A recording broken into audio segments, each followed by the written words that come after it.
فاسألوا أهل الذكر إن كنتم لا تعلمون. Tanya jawab. Jawab secara ilmiah.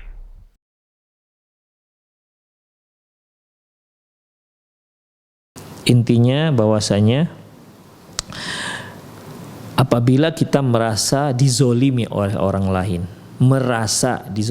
orang lain, maka apalagi dengan cara diguna-guna, kita tawakal kepada Allah Subhanahu wa taala. Ya. Kita tawakal pada Allah Subhanahu wa taala, kita bentengi diri kita dengan zikir-zikir sunnah. Ya. Kita bentengi diri kita dengan zikir-zikir sunnah yang ada sunnahnya, ya. Kemudian kita bekali diri kita dengan semakin banyak ibadah kepada Allah Subhanahu wa taala.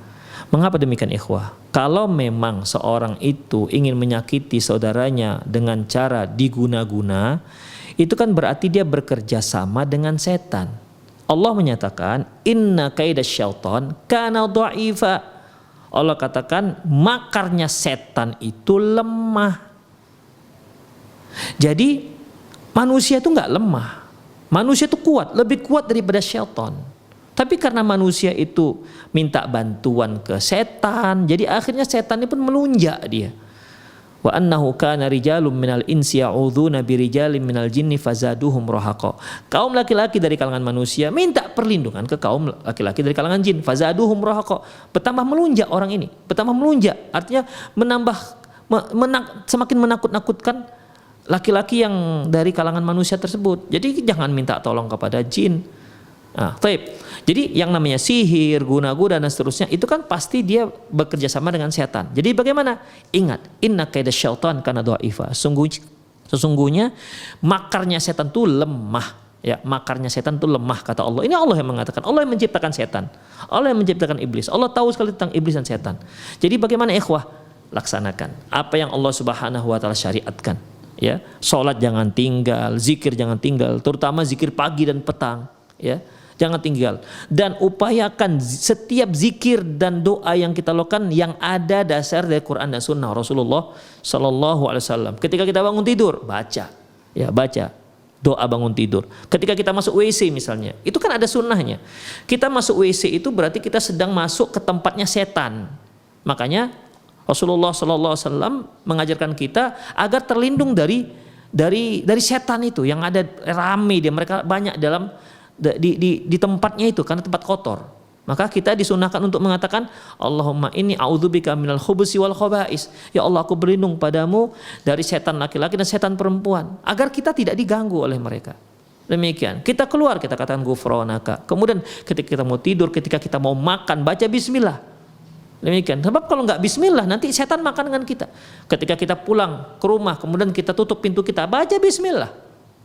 Demikian.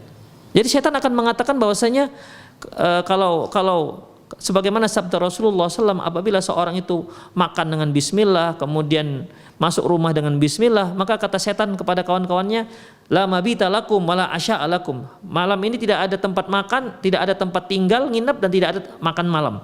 Demikian. Berarti kita sebenarnya membuka peluang untuk setan-setan ini untuk merusak kita. Dia yang bekerja sama dengan tukang-tukang sihir. Tapi kalau kita tutup semua itu dengan melaksanakan sunnah-sunnah Rasulullah, kita tutup semua itu dengan doa kepada Allah Subhanahu wa taala, kita tutup semua itu dengan zikir-zikir yang ada sunnahnya, insyaallah, ikhwah. Ad-du'a silahul mu'min. Doa itu merupakan senjata seorang muslim, ikhwah. Kalau kita mau lawan setan dengan fisik, kita kalah. Kita kalah pengalaman, dia lebih besar, lebih banyak pengalamannya. Ribuan tahun dia sudah. Demikian. Makanya Allah Subhanahu wa taala sayang dengan kita, diturunkanlah namanya Islam. Syariat Islam, Quran dan Sunnah Rasulullah SAW untuk menghadapi si iblis-iblis ini dan antek-anteknya. Demikian, ikhwah. Tapi kalau kita jauh dari sunnah Rasulullah, kita pun doanya doa yang tidak ada sunnahnya, akhirnya bukan semakin kuat, tapi malah semakin lemah. Jadi untuk bapak yang bertanya, ingat, inna kaidasyaiton kana dha'ifa. Sungguhnya makarnya setan itu lemah. Kita kuatkan diri kita dengan melaksanakan sunnah Rasulullah SAW. Kita kuatkan diri kita dengan ibadah kepada Allah Subhanahu wa taala. Itu setan akan lemah. Ya, siapapun setannya akan lemah. Yakinlah, ikhwah. Yakinlah kita itu seorang muslim lebih kuat dibandingkan setan-setan dan iblis-iblis tersebut.